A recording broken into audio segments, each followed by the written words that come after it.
Carlos, Toto, ¿qué hay? Buenos días. ¿Qué tal? Buenos días. Aquí en la cola del ayuntamiento, hijo mío. ¿Para qué? ¿Para que te den algo? Para que me den algo, sí, me den algún papel, unos papeles. He venido a pedir los papeles y entonces aquí estoy. Es que a los que sois de Madrid, para estar aquí tendréis que tener una regularización, porque ya empezáis a ser demasiado fodechinchos por toda España. Joder, chinchos, exactamente. Exactamente. Llegamos aquí jodiendo todo el tiempo y claro, pues pasa lo que pasa. Pero bueno, Nada. oye, más foden en la cárcel de Soto del Real. No te vayas tú a pensar que Joder, entra uno con unos papeles y unos pendrives y sale uno que dónde están mis papeles y dónde están mis pendrives. Eso lo estaba contando el señor Luis Bárcenas LB respecto a el señor M.R. que resulta que sí, que era Mariano Rajoy. Fíjate tú, nos hemos enterado 13 años después, ¿eh? Ha tardado la justicia 13 años. no, la justicia A ver, no. La justicia aún no se ha enterado. ah, ¿Eh? no se ha enterado todavía, vale, vale, vale. Se lo han dicho, En un pero tribunal le han dicho que igual a lo mejor M.R. era el señor Mariano Rajoy. ¿Y por qué? Porque lo dice ¿quién? Pues porque lo dice un Bárcenas. señor que algo sabía de esto, algo sabía de esto. Un delincuente, confeso que ha estado en la cárcel no se pueden creer en sus palabras, no dicen No, no, como no, argumentario eso, sobre siempre todo porque se le han robado. A mí me hace mucha gracia ver a la señora ministra de Defensa llorando a moco tendido diciendo, ¡ay! Nos hubiera gustado que la justicia no hubiera tardado 13 años en celebrar este juicio. Y bueno, no te pues eso jode.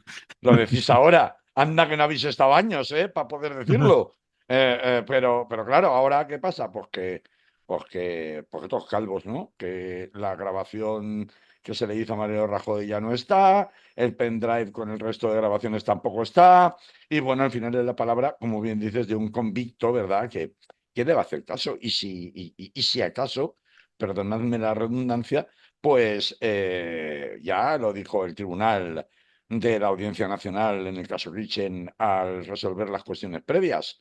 Oiga, si tienen ustedes alguna queja respecto a la instrucción, presenten ustedes otra querella contra quien Que les estime inconveniente, nos echamos 13 años más. un tal M.R. Y 13 añitos más tardaremos en decidir pues, si hacemos alguna cosa o no, ¿no? Muy bien. Pues así están las cosas. Espérate que Eso, venga eh, el jueves es, viene. eso fue cosa todo del cura aquel o no se sabe si el cura llevaba algo más bajo la sotana que... Sí, llamaba un micrófono del CNI, parece ser, pero vamos, va a ser muy, muy gracioso porque ver al señor Arenas y al señor Rajoy desfilando este jueves como testigos, o sea, creo que va a ser el momento más cómico de la temporada, escuchar a M.R. diciendo, yo no sé, yo no conozco a esa persona de la que usted me habla y yo únicamente leo el marca, que mire, bastante de gracia tengo ya con que el Madrid este año vuelva a pasar un segundo año en blanco, ¿no? O sea Bien. que así están las Será, cosas. me imagino que esta vez declarará en el sitio donde declaran los testigos, que no pues se pedirá una mesita al nivel de los jueces, No, yo creo que lo del hará. tribunal. No, yo creo que lo hará detrás de una pantalla donde solía hacer sus ruedas de prensa Ah, sí. y contestará desde allí lo que al buen señor le parezca recordar, porque claro, mire usted, o sea, ya llevo muchos años haciendo quinielas, no me toca nunca, y entonces, pues, 13 años, me pregunta usted, ¿yo qué me voy a acordar si puse el Getafe Levante 1 X o 2 o sea, en la quiniela? Pues no sé. Sepa que me pregunta usted. Yo lo único que le puedo decir es que no conozco a ese señor por el que usted me pregunta. Y ya está. Vale. Me imagino que esta vez será una 4K, ya no será un plasma, porque está muy anticuado. O una 8K, aún mejor me lo Yo qué sé, pone, ¿no? le pondrán algo más decente que un plasma. Mm. Bueno, Vamos a hablar de cosas serias o no tan vale, serias. vale. Crisis diplomática España-Israel. ¿Teatro o conflicto duradero? ¿Qué quieres? Pues hombre, ¿qué quiero? ¿Qué quiero yo? Pues ¿Qué hombre, quieres decirme? ¿qué quiero decirte? ¿Que nos creemos o no nos creemos Ah, tú la verás. solicitud de España formal a la Unión Europea junto con Irlanda y algún otro país que supuestamente en el Consejo de Ministros de hoy se va a formular oficialmente a la Unión Europea para suspender el acuerdo eh, comercial de asociación preferente entre la Unión Europea e Israel? ¿No lo creemos o no nos lo creemos? ¿Tú te lo Es todo. crees? Yo no me lo creo. Ah, no me a lo ver. creo, pero no es el primero que lo intenta. Las cosas como son. Ha habido antes, ha habido ya. eh, a ver, la cosa no es moco de pavo, ¿eh? La verdad Ujú, es que, eh, mira, por ejemplo, España exportó 117 millones a Israel, importó 52,2 en enero del año 26, es decir, desde el año en el que estamos, son cifras oficiales que se dan, lo que demuestra que la balanza de pagos es favorable a España, es decir, el primer perjudicado en realidad, en términos estrictamente macroeconómicos, de la suspensión de un eventual acuerdo de asociación preferente por parte de la Unión Europea con Israel, el primer perjudicado aquí sería España, económicamente hablando, digo en términos estrictamente económicos, y por tanto no es ninguna bromita. A ver, no es, como digo, el único ni remotamente el único eh, eh, país que ha tratado de formular este tipo de propuesta de aislamiento de Israel. Países como Bélgica o como Eslovenia, Finlandia, Francia, Luxemburgo, Portugal y Suecia ya habían respaldado previamente iniciativas similares, mientras que otros países como Bulgaria, Croacia, Chipre, Alemania, Grecia, Hungría, Italia y Lituania se habían mostrado en contra. Antes he hablado de cuál era la balanza comercial entre España e Israel, pero si nos vamos a la balanza comercial de la Unión Europea con Israel, estamos hablando que es una relación económicamente valorada en más de 45.000 millones de euros al año. El gran mercado de Israel, económicamente hablando, es Europa, es la Unión Europea, muy por encima de cualquier otro socio comercial.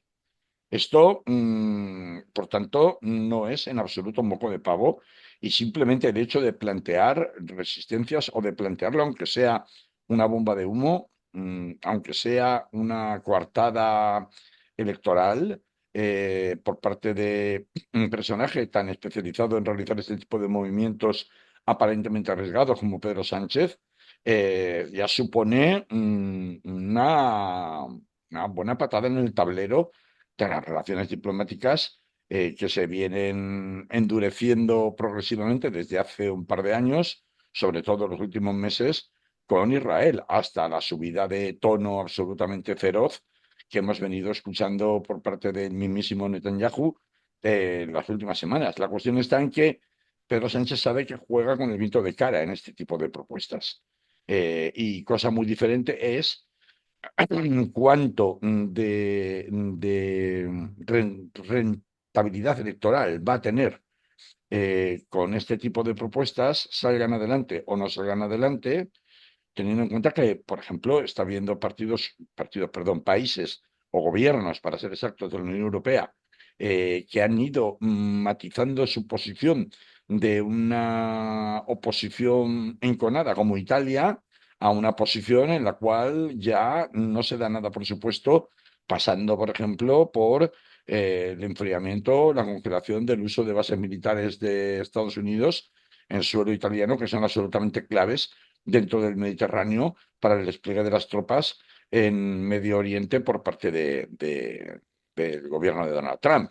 Por lo tanto, esta sería una cuestión que, más allá, como digo, de que pueda ser humo puramente electoral para consumo interno, pues sí que no tiene en el momento actual en el que estamos, a día de hoy, martes, día 21 de abril, en el cual, si nos oís en primera instancia, es decir, en directo, eh, a día de hoy, cuando aún no sabemos si se van a volver a sentar o no en la mesa definitivamente de negociaciones en Islamabad en segunda ronda, el gobierno de Donald Trump y el gobierno iraní, porque aún no lo Ayer sabe a nadie. última hora de la tarde-noche decía que al fin van a ir, al final van a ir los iraníes. ¿Cuánto tiempo Pero, van a tardar en levantarse? Si es que llegan mm, a sentarse, bueno, aunque vayan. Bueno, como no lo sabemos, porque esto es el juego de la inestabilidad, claro. un escenario en el cual efectivamente se recrudecieran las hostilidades militares en la zona, plantearía naturalmente también si hubiera esto provocara una escalada del conflicto en el Líbano por parte de Israel, por ejemplo, pues podría plantear que el recorrido de esta propuesta que en el día de hoy aprobará a lo largo de la mañana el Consejo de Ministros, pues la trayectoria, el recorrido que pueda tener también es incierto.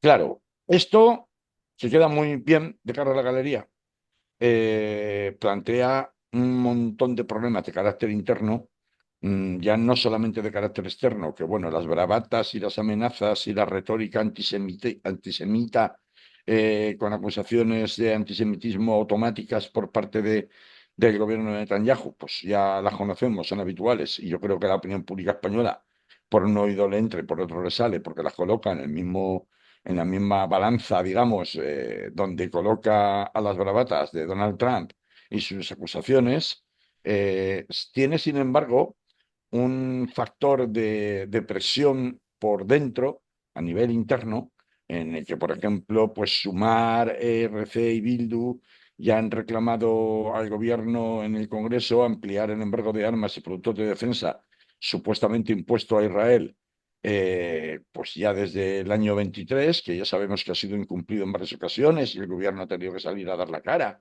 y a decir que efectivamente, bueno, pues a tratar de justificar los restos de contratos que todavía se mantenían en vigor o se mantenían en ejecución de compraventa de armas con Israel, pues RC, Sumar y Bildu ya han salido a pedirle que se amplíe pedirle a Pedro Sánchez que se amplíe el embargo de la venta de este material de defensa también al material policial y de vigilancia que el Estado hebreo puede estar empleando en Palestina en el marco de su ofensiva contra la Franja de Gaza y Cisjordania. Y esta cuestión de material policial y material de vigilancia es extremadamente compleja. Ya sabemos la asistencia y todo Mm, lo que generó sistemas de vigilancia absolutamente inconstitucional como Pegasus, que dieron lugar a denuncias muy calientes por parte sobre todo de líderes del independentismo catalán. ujú, Sabemos incluso una derivada aún peor, en la que se sospechaba de la asistencia del reino alawita de Marruecos detrás del espionaje, con también el sistema Pegasus al teléfono móvil del presidente del gobierno y de otros ministros del gobierno. Tal vez tengan una memoria corta, pero nuestros oyentes la tienen muy larga y seguro que se acuerdan.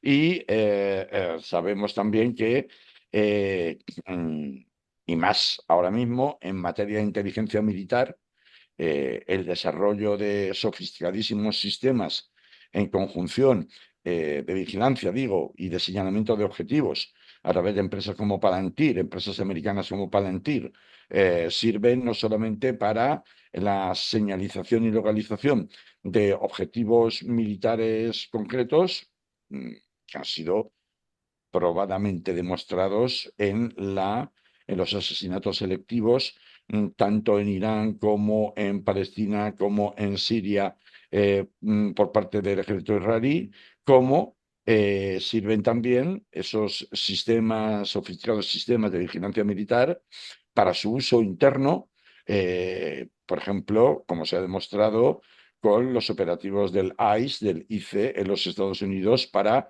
tajear, como dicen ellos en inglés, es decir, para detectar y señalar los movimientos de supuestos migrantes a los que se debería dar caza para ser detenidos e internados para expulsión en aquel país. Por lo tanto, cuando estamos hablando de las implicaciones que tiene la interrupción del comercio en materia de industria de seguridad, ya no de defensa, sino interna en la propia España, esto tiene unas implicaciones que se puede desmontar literalmente y que va a generar una serie de resistencias, desmontar literalmente los aparatos de seguridad del Estado en cuanto a aquello en lo que están instalados en esa construcción, en ese esqueleto que se funda principalmente en el software y en herramientas generadas por la industria israelí, como ocurre, por otra parte, en otros aparatos y fuerzas y cuerpos de seguridad de otros países de la Unión Europea. En Mm, España no es el único caso. mm, Entonces, esto lastra desde el punto de vista operativo muy sustancialmente y genera unas resistencias muy importantes que se van a ver en el recorrido que pueda tener esta iniciativa dentro de la propia Unión Europea, pero también dentro de la propia España. Porque, claro, dentro de la propia España eh, tenemos, ya ha llegado aquí, el equivalente al visionista por excelencia en los Estados Unidos, que se llama ACOM, Acción y Comunicación sobre Oriente Medio, que es considerado, como digo, un visionista que mantiene estrechos vínculos con el Partido Popular y también con Vox, en particular, sobre todo, en la delegación de la Comunidad de Madrid del Partido Popular, a través de, por ejemplo, su empresario principal, David Hatchwell. Hemos hablado algunas veces aquí y otros compañeros en la radio también han hablado de él, que es el empresario y figura líder vinculada con NACOM, que tiene una estrechísima relación con el Partido Popular. Vamos, tanta donación que Ángel Mas, que es el presidente oficial de ACOM, ha reconocido en multitud de ocasiones, por ejemplo, la relación con Alberto Ruiz Gallardón o con Esperanza Aguirre, con lo cual la relación viene muy de lejos. Ha reconocido cómo es actualmente uno de los mayores constructores en la Comunidad de Madrid, los grupos promovidos, constructores promovidos por Hatchwell, y han estado desde el principio en la capital de España, desde, como digo, los tiempos de Alberto Ruiz Gallardón y Esperanza Aguirre en la década del 2010 al 2020.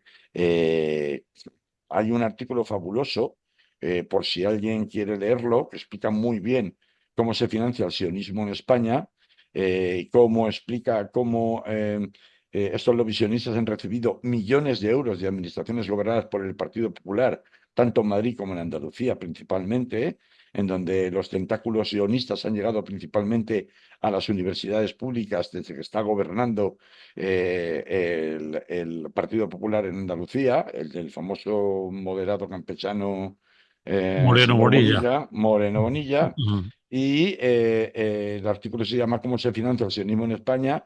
Lo podéis encontrar en el plural, yo no me voy a entretener ahí porque pues lo podéis leer directamente y si acaso luego lo colgamos en el Club de Oyentes cuando el programa esté disponible en las redes sociales, pero es una demostración muy evidente de que cuando uno se pregunta, ¿pero qué es lo que le debe el Partido Popular de Madrid al gobierno de Israel que hace estos aspavientos tan fuera de tono como el que vimos en la Vuelta Ciclista a España con Díaz Ayuso o el que hemos visto de Martínez Almeida en la Comunidad de Madrid? Bueno, pues porque se retroalimentan financieramente hablando ambos dos, Partido Popular y los visionistas, desde hace más de 15 años. Entonces, ¿cómo no se van a realizar, aunque sea contracorriente del propio Partido Popular en la calle Génova, actos públicos de agravio y desagravio en relación a los intereses de Israel, que no son solo, recordemos, no son solo con el Partido Popular en Madrid o en Andalucía.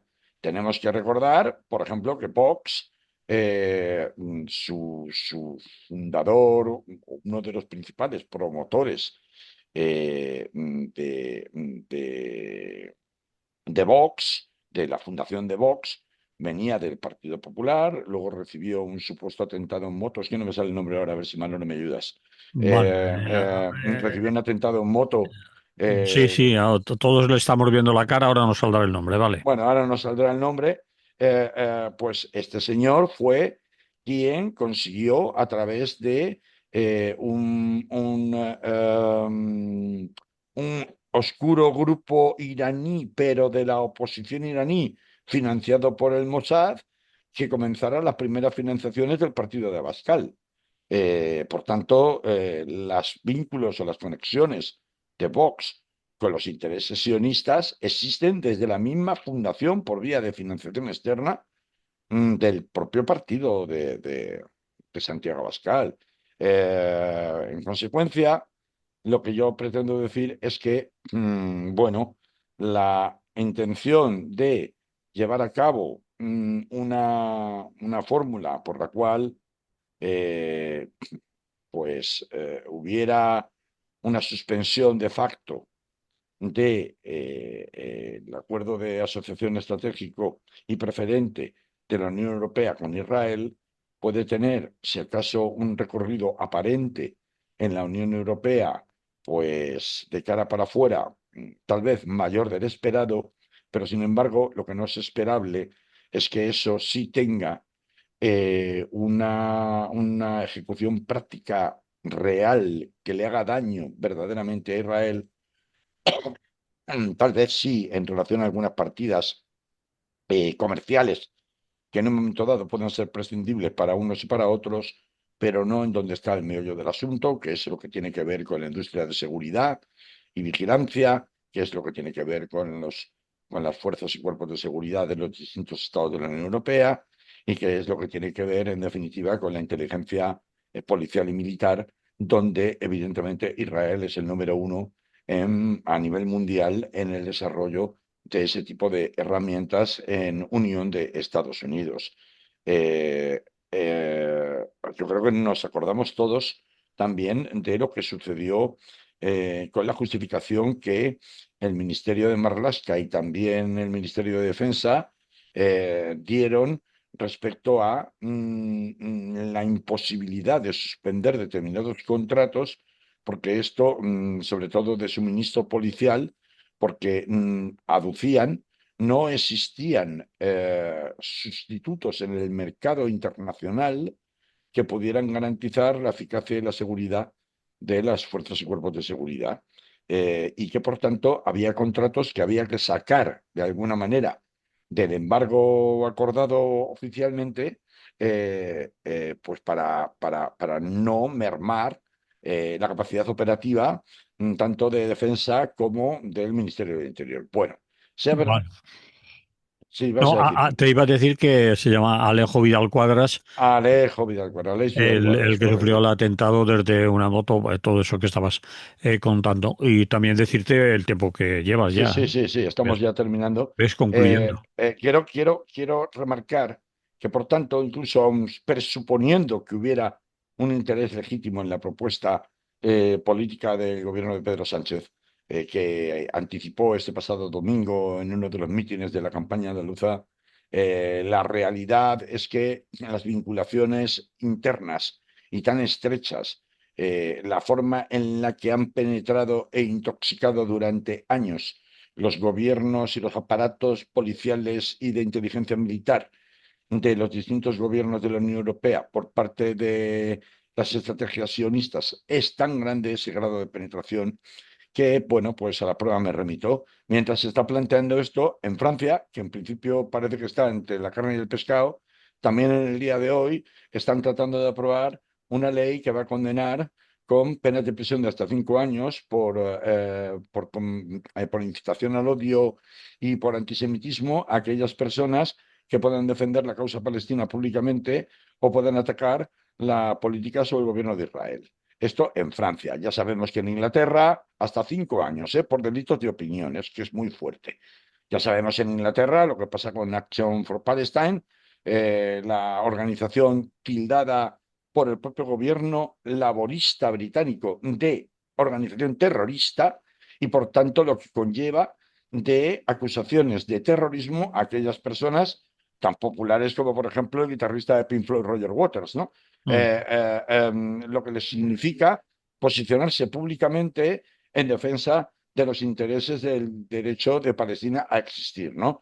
Por contraposición o negación a los intereses de Israel, ¿no? Y, por tanto, cada vez que se denuncia que Israel practica un genocidio, te conviertes en la diana de la persecución judicial, política y legal en países como Inglaterra, acabo de comentar, y en países de Francia, si hoy finalmente se aprueba. Todo esto que nos dice, y con esto concluimos, pues que este anuncio al sol este brindis tan bonito que hacen las izquierdas españolas en relación a la suspensión del acuerdo de Israel es necesario, porque desde luego necesario es, sin duda ninguna, pero tendría que vencer unas resistencias tan grandes, tanto en el plano interno como en el plano comunitario, al margen de los países que directamente se niegan a hablar de este asunto, que hace muy dudoso que la práctica podrá tener alguna virtualidad o alguna eficacia.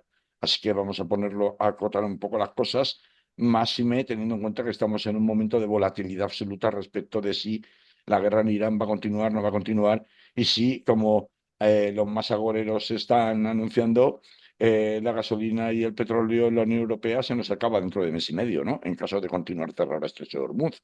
Con lo cual es que todo puede cambiar de un momento para otro. Pero vamos, las perspectivas, como digo, son bastante poco halagüeñas en relación a una medida que sería absolutamente necesaria e imprescindible para, si hubiera voluntad política para ello, para tratar de parar los pies a quien hasta la hora, hasta la fecha, nadie se ha atrevido a parar los pies, que es el imperialismo sionista, que extiende sus ramificaciones, cada vez se detecta más por distintas latitudes, ya no en la Patagonia andina, en Chile y en Argentina, ya es que se están detectando ramificaciones hasta en Filipinas, en busca de establecimientos territoriales prácticamente independientes dentro de otros países legítimos, con lo cual, cuando hablamos del imperialismo sionista, ya no siquiera nos podemos referir a la construcción del Gran Israel, Líbano, Siria, Irak, etcétera, etcétera, tras la destrucción presunta o posible de Irán, sino que estamos hablando de una hidra imperialista que lo que pretende realmente es extender sus tentáculos por el mundo entero, ¿no? Así que sería absolutamente necesario, por supuesto que sí, y sería un golpe absolutamente mortal para la línea de comercio y de negocio de Israel. ¿Que esto vaya a tener alguna virtualidad en el momento actual? Pues muy poco probable, y por eso, en cualquier caso, dada la actualidad de la noticia, me parecía que era conveniente poner un poco las cosas en su sitio. Pues ahí queda, Carlos. Vamos a poner música y vamos con Y de otro tema. Carlos Baute, por favor, cantando, Mira llamándole que, mona mira que, a Isabel Díaz Ayuso. mira que te he avisado que ni lo nombraras, ¿eh? Lo Que has sí, tenido que sí, sí, hacer. sí, que Lo sí, has hombre, que tenido sí. lo has Que tenido tiene que una hacer. versión pirata, que, pero sé que no me escuchas, que tiene una versión pirata cantándole mona a Díaz Ayuso. Que sí. Vamos a poner música, que vamos a Pero ser música de serios. verdad. Venga. Continuáis en Radio Clara, aunque no lo parezca. Esto es lo que hay. Estamos hablando con Carlos Montouto en su versión más, bueno, no lo diré. Regularización entre la propaganda y la esperanza, dices. ¿Propaganda por qué? Si esta va a suceder. Suceder sí, Está pero, sucediendo, ya están en ello. está sucediendo de aquella manera. Vale, va a ver. De aquella manera.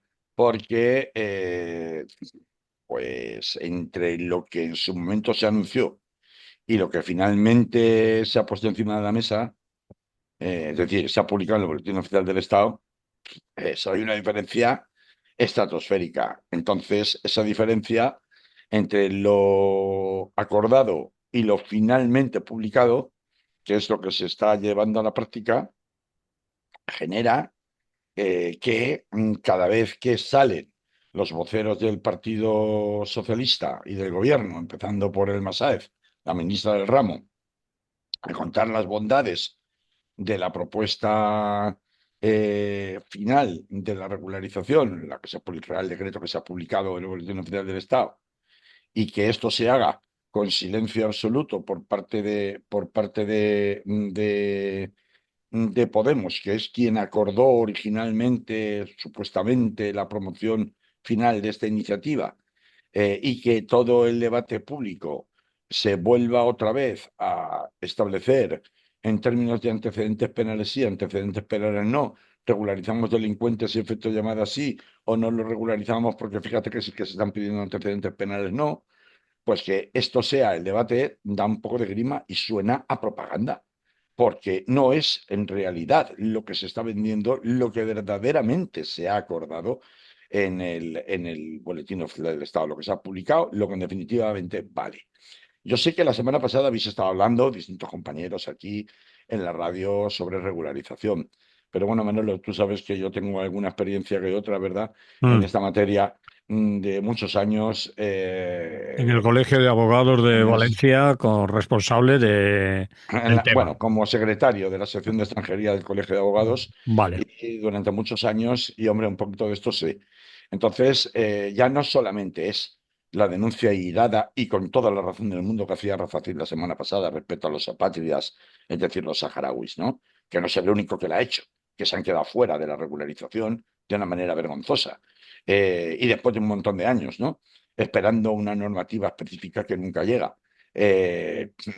Otros activistas también han denunciado la omisión clamorosa de los apátridas, como por ejemplo la compañera Ana Isabel, ¿no? Que se ha Mm. hartado también de protestar y de poner en evidencia el desastre que supone para tantas personas, en particular saharauis, que son, bueno, pues prácticamente la totalidad, el 90 y tantos % por lo menos en Valencia, de los apátridos, ¿no? De los apátridas, ¿no? Es que no solamente es esto, es que cuando se publicitó el acuerdo que habían alcanzado Podemos y el Partido Socialista, tenemos que recordar que en realidad lo que se estaba haciendo era forzar a que hubiera efectivamente una fórmula legal para promulgar legalmente una regularización que estaba pedida por una campaña que se había iniciado años atrás, que se llamaba Regularización Ya, que obtuvo casi 700.000, reunió casi 700.000 firmas, mucho más de lo que son habituales. Sabéis que el mínimo son medio millón, que llevaba durmiendo 2 años en el sueño de los justos en algún cajón del Congreso de los Diputados sin que nadie le hiciera el menor caso, y que de pronto el Partido Socialista desentierra, alcanzando un acuerdo con Podemos en el cual lo que básicamente se viene a decir son cosas tales como que acreditando una estancia superior a 5 meses con anterioridad al 31 de diciembre, carecer de antecedentes penales relevantes. El término relevantes, ya verás, Manolo, lo importante que es. Y además, que desde el momento de la presentación de la solicitud no solamente quedaban suspendidos los procedimientos de retorno o las órdenes de expulsión que hubiera, sino que en el momento que además se admitiera a trámite, simplemente la admisión a trámite, que no implica que te voy a dar los papeles, que te concedo la residencia, esto ya suponía automáticamente el derecho de residir y trabajar legalmente en España. Trabajar es lo más importante, pues para que te Mm. den de alta la seguridad social, etcétera, etcétera. Esto, que era un procedimiento automático, de hecho decían en 15 días tienes que haberlo admitido a trámite, y en 15 días desde la presentación, lo que significaba que en 15 días me tienes que asignar un NIE y que en 15 días yo ya puedo empezar a trabajar, aunque luego resuelvas el procedimiento de fondo, el expediente, en el plazo de 3 meses o en el plazo que te corresponda. Pues todos sabemos que, para empezar, la Administración de Extranjería se caracteriza por no resolver nunca en plazo. Es decir, hay expedientes que se pueden resolver. Es verdad que se han acortado los tiempos o se habían acortado los tiempos recientemente, pero la ley les dice que en 3 meses tienen que resolver, pero lo normal es que sean 4, 5, 6, 8. Ha habido épocas en que hasta un año tardaban en resolver. Cuando cometían un error y les formulabas un recurso de reposición, pues te podían tardar 8 meses, 11 meses, un año, con lo cual llevabas un año por un lado y otro año por el recurso por otro. Todo esto en situación de auténtica interinidad, y vamos a decir, ¿no? Respecto a la persona que en su momento solicitó su residencia. Por lo tanto, presuponer que la Administración iba a tener la capacidad de reacción tan rápida en 15 días como para asignar un NIE que aquí ya te permita residir y trabajar provisionalmente en España hasta que se resuelva definitivamente tu expediente, era bastante utópico. Un IE es el equivalente El, al DNI. el- correcto, es el número de identificación de extranjero, NIE. Vale, un IE. Eh, Mm. NIE. Mm. Eh, y en la tarjeta en donde se explicita ese número se le llama TIE, tarjeta de identificación de extranjeros. Mm. Yo sé que suena un poco como Mortadelo y Filemón con la tía, Mm. pero para los más viejos del lugar, pero esa es la nomenclatura oficial, ¿vale? Sí. Bien, esto que en principio parecía, bueno, extraordinario, ¿no? Es decir, bueno, si es verdad que el gobierno, la administración pública, en definitiva el Ministerio del Interior, tienen la capacidad de asignar, de recibir las peticiones, las solicitudes y de procesarlas a velocidad de que en 15 días tenga ya hecho una primera calificación del expediente, una admisión a trámite y la atribución de un número de identificación fiscal, un NIE, sería, vamos, o sea, miel sobre hojuelas. ¿Pero qué ha pasado mientras tanto? Pues mientras tanto ha pasado que se tramitó, que teóricamente entraba en vigor en abril y concluía el 30 de junio, pero hemos tenido que esperar hasta el 16 de abril, es decir, bien pasada la Semana Santa, supuestamente porque había algún problemilla que otro con el informe vinculante y preceptivo del Consejo de Estado, que estos automatismos tan inmediatos que pretendía el acuerdo original en regularización ya y con Podemos, pues iba a ser que no. Y de golpe y porrazo, y este es el gran problema, entre lo anunciado, que era básicamente, oiga, vaya usted consiguiendo sus antecedentes penales porque cuando se abra la ventanilla, no quiero tener que volver a decirle vuelvo usted mañana. Así que vaya usted consiguiendo los antecedentes penales. Y la gente empezó a buscarse sus antecedentes penales, los que podían buscarlos. eh, Estos antecedentes penales que hay que buscar en el país de origen, pues depende de si son en lengua española porque el país de origen habla en español o no, pues puede, y si el país es firmante del Convenio de Viena que regula el régimen de la apostilla para que el documento emitido por las autoridades de otro país sirva a España o no, y hay que legalizar, pues puede tardar de 15 días a 2 meses, a 3 meses, o vaya usted a saber qué. O que no te lleguen nunca, por ejemplo, si procedes de Afganistán, por ponerte un ejemplo, ¿no? O de Irán, actualmente, ¿no? Eh, claro. Pero la gente por lo menos empezó a mover. ¿Por qué? Porque estaba avisada. ¿Por qué? Porque era un proceso extraordinario de regularización muy reducido en el tiempo, desde el mes de abril hasta el mes de junio. Si pasa el 30 de junio y pretendes presentar, agarrarte a esta regularización, no lo vas a conseguir.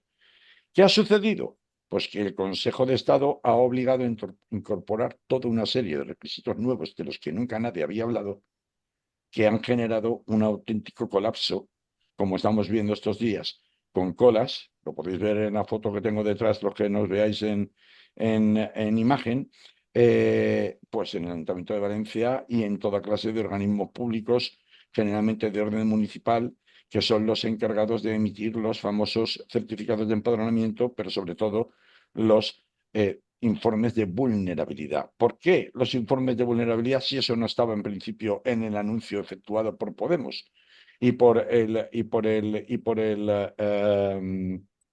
Podemos y por el propio Partido Socialista? Pues porque resulta que de la manga se han sacado una serie de requisitos que han de acreditar los solicitantes, que van a dejar fuera a un montón de gente, más allá de los apátridas de esta regularización, y de los que, tristemente, no parece haber mucha voluntad política de estar discutiendo en el tablero público en estos momentos. Se habló de los apátridas la semana pasada aquí, pero es que aparte de los apátridas, ahora, además de cumplir con las condiciones relativas a los antecedentes penales, se incorpora una potestad discrecional de la Administración de valorar los antecedentes policiales. Uno tiene antecedentes penales cuando ha sido condenado por sentencia firme en un tribunal. Mm. Pero, como sabemos, puedes tener antecedentes policiales por múltiples causas, porque te pararon y te identificaron, porque te pararon y te iniciaron, te formularon una denuncia penal, aunque luego se archivó y no se llegó a celebrar juicio,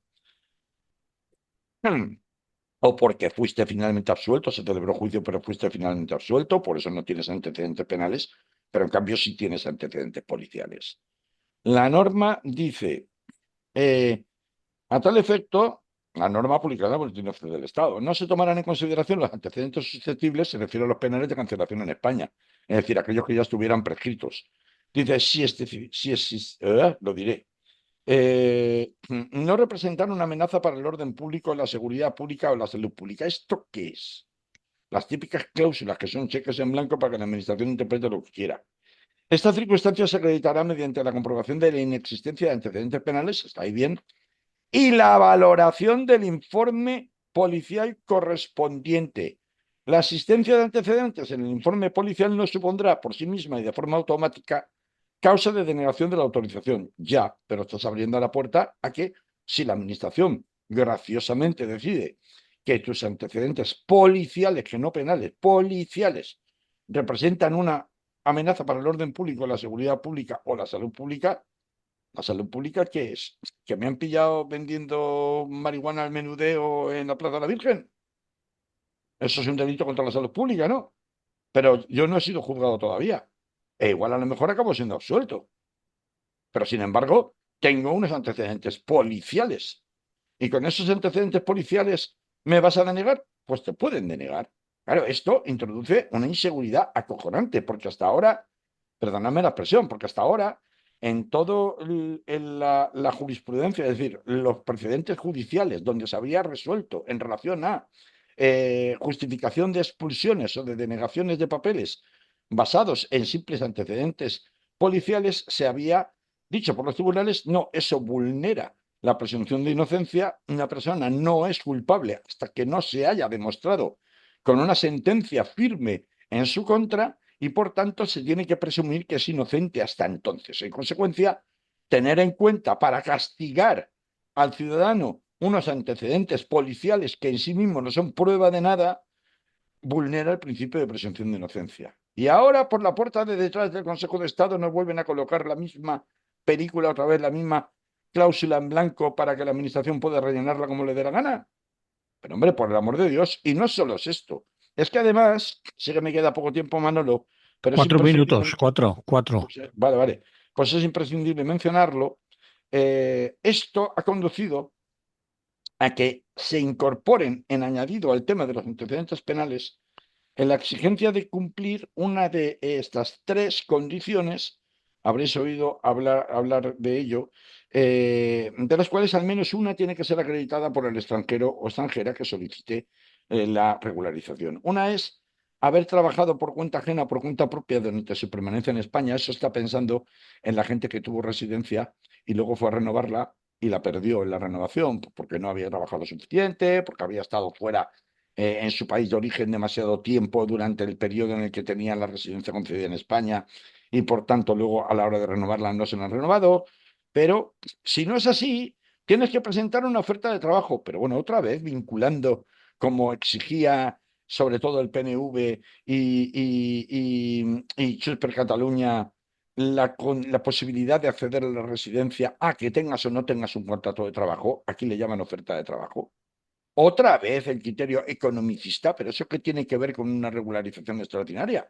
Eso tiene que ver, aparte de con las imposiciones de partidos aliados del Partido Socialista en el Congreso, tiene que ver, o grupos parlamentarios que más o menos secundan en el Congreso la acción del gobierno, tiene que ver con la misma política economicista de una regulación ordinaria, la que había hasta la fecha, por vía de asilo, del arraigo social, pero no tiene que ver con una regularización extraordinaria. Entonces, ¿qué pasa? Si yo no tengo un contrato de trabajo ni quien me lo haga, ya no cumplo el requisito por más que no tenga antecedentes penales. Y ya no me puedo regularizar de forma extraordinaria. Esto habrá que explicarlo. Y te dicen, no, hombre, no, pero mire, eh, mm, si no puede cumplir ese requisito, le doy dos opciones más. Una es permanecer en España junto con su unidad familiar siempre que esté compuesta por hijos e hijas menores de edad o mayores de edad que tengan discapacidad y que requieran de apoyo. O sea, que si yo soy soltero, que es el 99% o el 90% o soltera de la situación de los migrantes en España, este requisito que me pones como alternativa a no tener quien me haga una oferta de trabajo tampoco sirve. Y ahí nos vamos al último. Bueno, pues si usted no cumple ninguno de los dos requisitos, porque es soltero o soltera, porque vive, qué sé yo, de interna en una casa en la que le pagan 1.000 euros por trabajar todos los días sin descanso, ni siquiera los domingos. ¿Os creéis que exagero? Pues me lo acaban de contar ayer, sin ir más lejos. Y estoy hablando de Sí, Valencia. sí. Por 1.000 euros, de lunes a domingo, solo con descanso de 3 horitas. Salgo hasta las 9 de la mañana, a las 12:30 le quiero aquí de vuelta. Esto es lo que tenemos. Pues esa persona, ¿qué clase de unidad familiar va a tener en España si no tiene ni vida propia? Y le van a hacer una oferta de trabajo, pues casi con toda seguridad el jefe no, porque dirá, o la empleadora no, porque dirá, hombre, si te pago 1.000 euros, si te tuviera que pagar con arreglo un contrato de trabajo las horas que haces, ya solamente con tener que respetar el salario mínimo interprofesional, tenía que pagarte el doble. Con lo cual, ¿qué te voy a hacer? Vamos, ni de coña te voy a hacer yo ni un solo papel. Que a mí me conviene la mano de obra esclava ni extranjera irregular, que es a la que yo puedo explotar y puedo aprovecharme de ella. Y está en la realidad. Entonces, ¿en qué está ayudando esta regularización en estos términos que ha sido aprobada?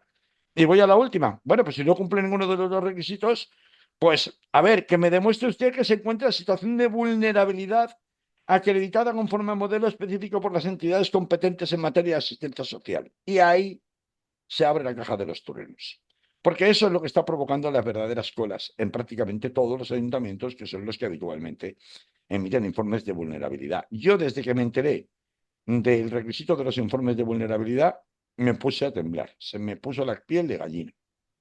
Porque yo, precisamente por mi trabajo, conozco de sobra cómo los ayuntamientos tardan meses en hacer meses, ¿eh? Meses son meses, pero pueden ser 4, 6, 8, 10, un año en hacer, si es que lo llegan a hacer, informes de vulnerabilidad, por ejemplo, que también se venían pidiendo para el tema de la moratoria contra los Sí. desahucios en Ujú, los tribunales, y se lo pedían los tribunales. ujú. Imagínate el cuello de botella que se va a provocar o a producir, se está produciendo ya, las colas que estamos viendo en toda España, cuando además tú dependes, sí, es verdad que hay un listado de 200 ONGs y organizaciones a los que se ha habilitado para que puedan emitir estos informes de vulnerabilidad, pero espérate cuando esos informes de vulnerabilidad, que no sean los oficiales de los ayuntamientos, se empiecen a presentar y la delegación de gobierno los empieza a tirar para atrás, porque es que me lo veo venir.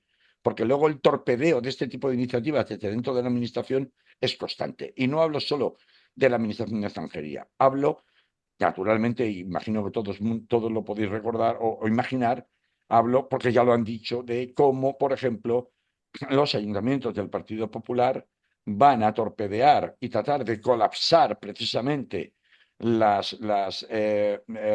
dependencias donde se emiten este tipo de informes de vulnerabilidad en sus respectivos ayuntamientos bajo la modalidad de hacer huelga a la japonesa, es decir, de no voy a ampliar plantilla. Como no amplío plantilla para esta avalancha de solicitantes de informes de vulnerabilidad, pues lo que hacían antes tres, ahora que van a ser multiplicados por 10 los demandantes de estos informes, pues lo van a seguir haciendo tres. Consecuencia, ahora estamos en abril. ¿Qué va a pasar en junio? Va a haber bofetadas en las puertas de los ayuntamientos cuando la gente esté desesperada porque lleva esperando el informe de vulnerabilidad, ni se sabe tiempo y el informe de vulnerabilidad no sale.